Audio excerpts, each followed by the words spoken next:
ночи у мартеновских печей не смыкала наша Родина очей. Дни и ночи битву трудную вели,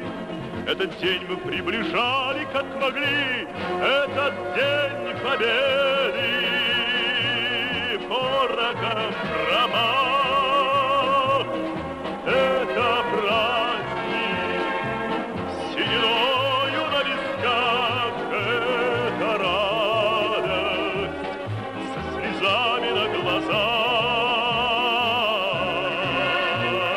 День победы, день победы, день победы.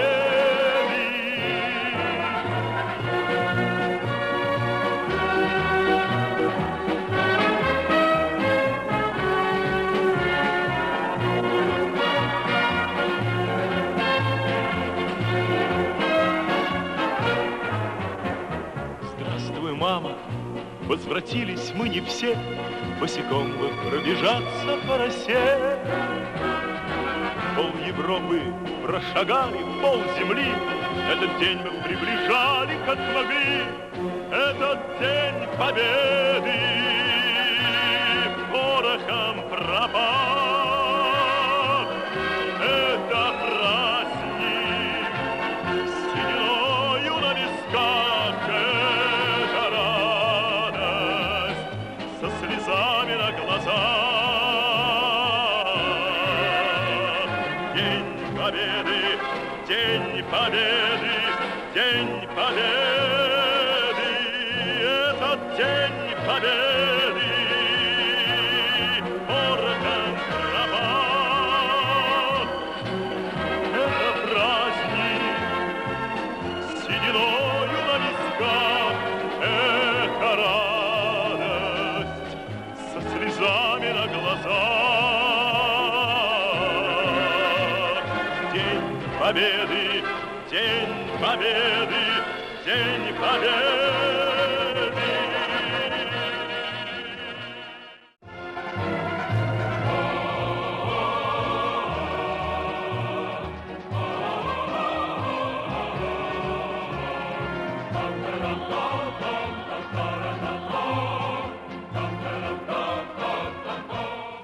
Երկրորդ աշխարհամարտի տարիներին, ինչպես խորհրդագերմանական ռազմաճակատում, այնպես էլ եվրոպական երկրներում ծավալված հակաֆաշիստական շարժման ընթացքում ևս հայերն ունեցան իրենց փայլուն մասնակցությունը։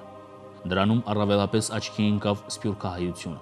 Նրանք Գերմանիայի դեմ մղված պատերազմում իրենց ներդրումն ունեցան տարբեր ձևերով, այդ թվում զինված ու գաղափարական պայքարով, խորհրդային բանակին ցուցաբերած նյութական օժանդակությամբ։ Եվրոպական երկրների եւ Միացյալ Նահանգների զինված ուժերի շարքերում հայերը մարտնչում էին մարտական գործողությունների եվրոպական թատերաբեմում, Աֆրիկա մայրցամաքում, հեռավոր արևելյան ռազմաճակատում եւ այլուր։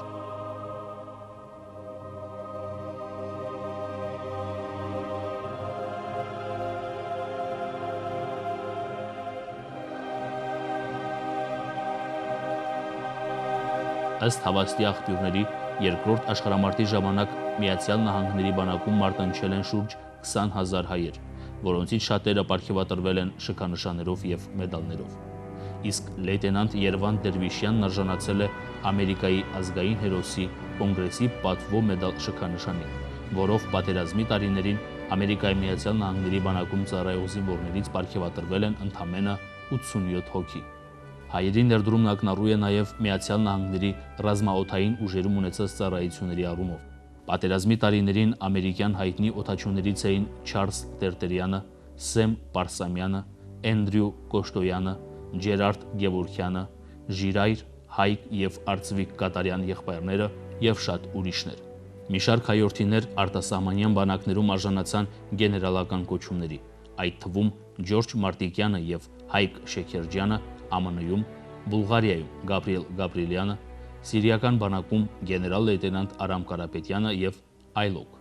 Ավելի քան 30,000 հայեր էին կռվում Մեծ Բրիտանիայի եւ Ֆրանսիայի բանակների շարքերում, որոնց զգալի մասը զորակոչվել էր Եգիպտոսից, Սիրիայից, Լիբանանից եւ այլ երկրներից։ Հազարավոր սփյուռքահայեր ընդգրկված էին ֆաշիստական Գերմանիայի կողմից զավթված երկրների դիմադրական պարտիզանական շարժման մեջ։ Պատերազմի տարիներին ֆրանսահայ հակաֆաշիստների նախաձեռնությամբ ստեղծվեց ֆրանսահայ ազգային ճակատ կազմակերպությունը, որն իր շարքերում համախմբեց հարյուրավոր անվեհեր հայորդիների և գործուն մասնակցություն ունեցավ Գերմանիայի դեմ տարած հաղթանակում։ Կազմակերպության ղեկավարներից էր Ստալինգրադ ջոկատի հրամանատար Միսակ Մանուշյանը, ով հետմահու արժանացավ Ֆրանսիայի դիմադրական շարժման հերոսի կոչման։ Հանուն Ֆրանսիայի ազատության իրենց կյանքը զոհեցին նաև Լուիզա և Արփիար Ասլանյանները։ Ավելի քան 300 սփյուռքահայեր ընկան Հունաստանի անկախության համար մղված պարտիզանական կռիվներում։ Նրանց թվում էին Անդրանիկ և Երվանդ Ղուկասյանները, Վահրամ Սաքայանը, Սիլվեստրո Ղալեյանը և ուրիշներ։ Ամբողջ Բուլղարիայով մեկ թնդած հերոս պարտիզան Սաշկայի Հերմինե Ռազգրադլյանի անունը, որին գերմանացիները տանջամահ արեցին։ Հարավսլավիայում պարտիզանների մեջ նշանավոր կին մարտիկներից էր Վարդուշ Սուքիասյանը։ Բացի մարտական գործողություններին մասնակցելուց, հայկական գաղթօջախներում լայն թափ ստացավ նյութական միջոցների հավաքումն ու ռազմաճակատին տարբեր զինատեսակներով օժանդակելու գործընթացը։ Այդ միջոցներով ստեղծված Սասունցի Դավիթ տանկային շարասյունը 1943 թվականի վերջերին շարժվեց դեպի ռազմաճակատ և հանձնվեց 119-րդ առանձին տանկային գնդին, որը գործում էր Մերձբալթյան առաջին ռազմաճակատի զորքերի կազմում։ Իրանահայերի նախաձեռնությամբ կառուցվեց նոր տանկային շարասյուն, որին տրվեց գեներալ Բաղրամյան անունը և ուղարկվեց գործող ռազմաճակատ։ Այս և մյուս փաստերը խոսում են այն մասին, որ հայ ժողովրդի զավակները անկախ իրենց ապրած վայրից և գրաված դիրքից միշտ եղել են այնտեղ, որտեղ վճռվում էր հաղթանակի ելքը։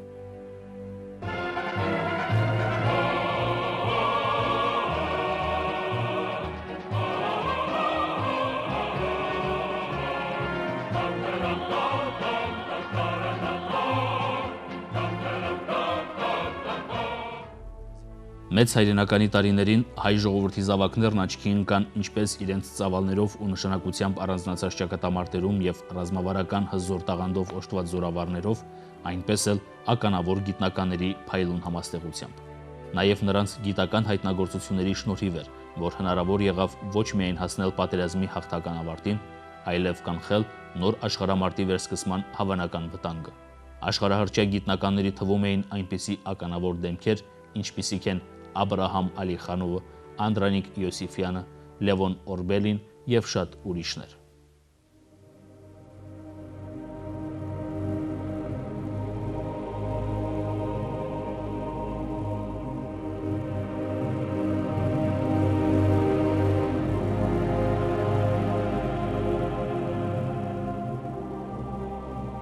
Այսօր արդեն շատերին է հայտնի, որ երկրորդ աշխարհամարտի տարբեր թատերաբեմերում տեղի ունեցած ռազմական գործողություններին զուգահեռ մի շարք գիտնականներ իրենց գաղտնի աշխատանոցներում ձեռնամուխ էին եղել միջուկային զենքի ստեղծման գործընթացին։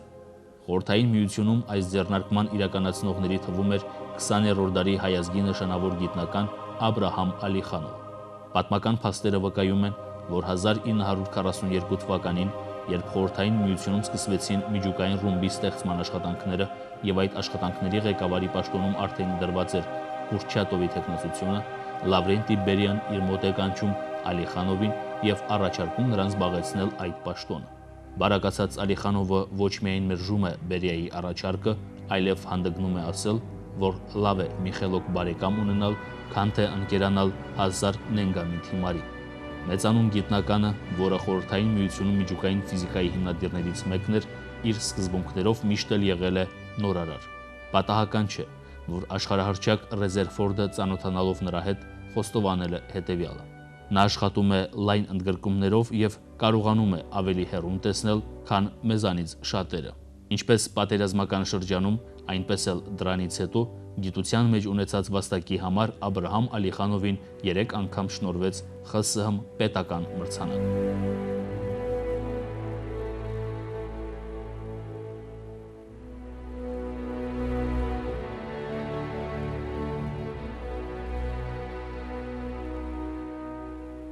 Ինքնաշխատ կառավարման համակարգերում էլեկտրական մեքենաների ու սարքերի ստեղծման առաջին երախտավորներից մեկը մեր համերկրացի Անդրանիկ Յոսիֆյանը 1941 թվականին գլխավորում էր Էլեկտրատեխնիկայի միութենական գիտահետազոտական ինստիտուտը, երբ սկսվեց հայրենական մեծ պատերազմը։ Շուտով նա նշանակվեց ռազմաճակատի համար անհրաժեշտ էլեկտրամեքենաներ, ավտոմատացման եւ կապի միջոցներ արտադրող գործարանի տնօրեն եւ ավտոնոմ էլեկտրաէներգետիկ համակարգերի ստեղծման գլխավոր կոնստրուկտոր։ Նրա ղեկավարած գործարանը պատերազմը չավարտված վերածվեց ԽՍՀՄ-ում խոշոր գիտահետազոտական ինստիտուտի, որի անփոփոխ տնօրենը մնաց 28 տարի։ Գիտության ոլորտում ունեցած ծանրակշիռ ավանդի համար Անդրանիկ Յոսիֆյանն արժանացավ սոցիալիստական աշխատանքի հերոսի կոչման եւ դարձավ պետական բազմաթիվ մրցանակների դափնեկիր։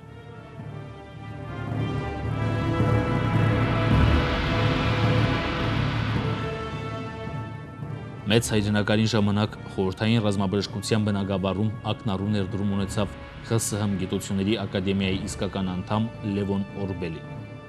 1942 թվականին դառնալով նույն հաստատության փոխնախագահը, տաղանդավոր գիտնականը կարողացավ ռազմաբժշկական հնարավորություններն օգտագործել ըստ նպատակի եւ բացի մեծ տեսաբան լինելուց վաստակել հմուտ կազմակերպչի անուն։ 1944 թվականի մայիսի 29-ին ռազմաբժշկական ծառայության գեներալ-լեյտենանտ Լևոն Օրբելուն շնորհվեց ռազմաբժշկական ծառայության գեներալ-գնդապետի աստիճան,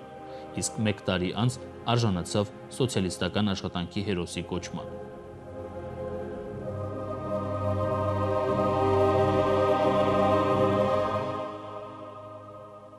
Ռազմաավիացիոն ուժերի ստեղծման գործում իր ուրույն տեղն ունի աշխարհահռչակ միգերի կոնստրուկտոր Արտեմ Միկոյանը։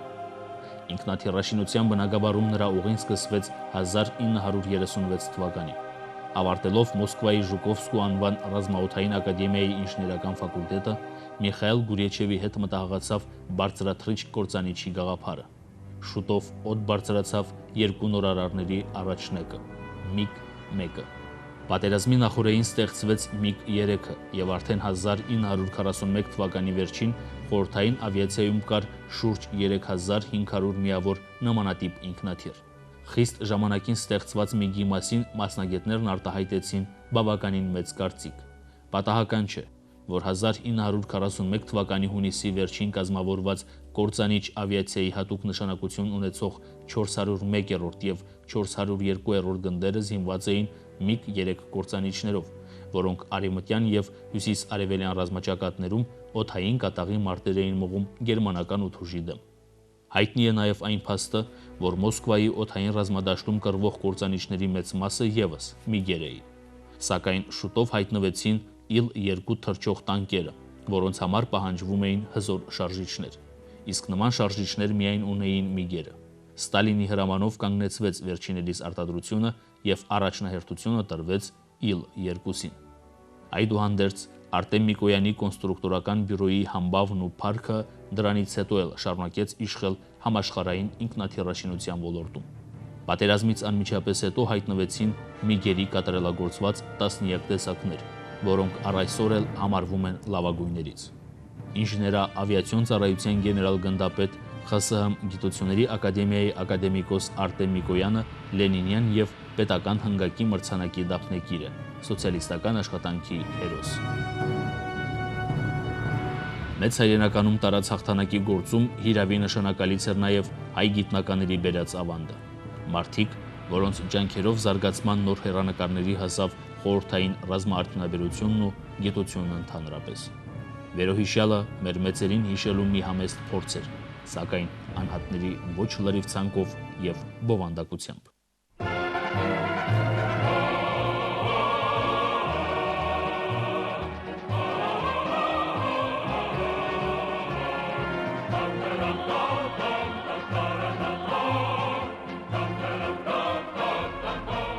Այն, որ երկրորդ աշխարհամարտի տարիներին հակաֆաշիստական կոալիցիայում ներգրավված երկրների զինված ուժերի շարքերում մարտնչում էին հազարավոր հայեր, դա արդեն փաստերով հաստատագրված պատմական իրողություն է, եւ այդ մասին խոսեցինք վերևում։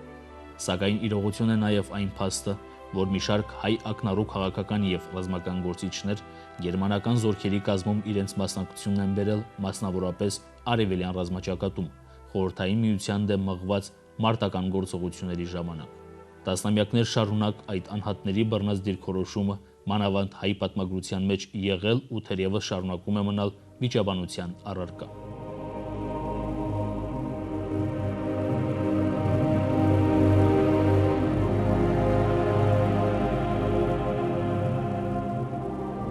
1942 թվականի դեկտեմբերին Գարեգին Նժդեհի, Դրաստամատ Կանայանի եւ ազգային մի շարք այլ գործիչների նախաձեռնությամբ Բերլինում ստեղծվեց Հայ ազգային խորհուրդ, որը գործում էր Գերմանիայի կողմից զավթված արևելյան շրջանների նախարարության հովանավորության ներքո եւ նպատակ ուներ գերմանական բանակի կազմում ձևավորել ազգային լեգիոններ։ Ինչով էր պայմանավորված նման ձեռնարկման անհրաժեշտությունը։ Այս հարցին պատասխանելու համար նախ պատկերացնենք եվրոպական աշխարհամասում այդ ժամանակահատվածում ստեղծված իրավիճակը եւ գերմանացիների վերաբերմունքը հայերի նկատմամբ։ Պատերազմական տարիների վիճակագրությունը վկայում է, որ Գերմանիայի կողմից Եվրոպայի բռնագրաված տարածքներում ապրում էին շուրջ 500,000 հայեր։ Այդ ժամանակաշրջանում Գերմանիայում հրատարակվող թերթերից տեղեկանում ենք նաեւ, որ ինչպես Երրորդ Ռայխը, այնպես էլ մի շարք ազդեցիկ ֆաշիստական գործիչներ Ռոզենբերգի գլխավորությամբ աշխատում էին հայերին դասել ոչ արիական ժողովուրդների շարքում եւ Բերլինում պաշտոնապես հայտարարում էին, որ հայերն անցել են Գերմանիայի թշնամիների կողմ։ Արձագանքելով դրան, Երկրորդ աշխարհամարտի առաջին օրերին Բուլղարիայում, Ռումինիայում եւ եվրոպական այլ երկրներում բարձրացան հակահայկական տրամադրություններ։ Սփյուռքահայությունը հայտնվեց կործանման եզրի։ Հայ ազգային խորհրդի ստեղծման առավել կարևոր դրդապատճառներից մեկն էլ եղավ այն, որ Հայաստանի վրա կախված էր Գերմանիայի դաշնակից Թուրքիայի հարձակման վտանգը։ Խորհրդի անդամները համոզված էին, որ ֆաշիստական ուժերի կողմից Ստալինգրադի գրավման դեպքում թուրքական 26 դիվիզիաները կհարձակվեն Հայաստանի վրա։ Եվ պատահական չէ, որ ազգային խորհրդի կազմավորումը տեղի ունեցավ հենց 1942 թվականի դեկտեմբերին, այսինքն այն ժամանակ, երբ արդեն ընթանում էր Ստալինգրադի ճակատամարտը։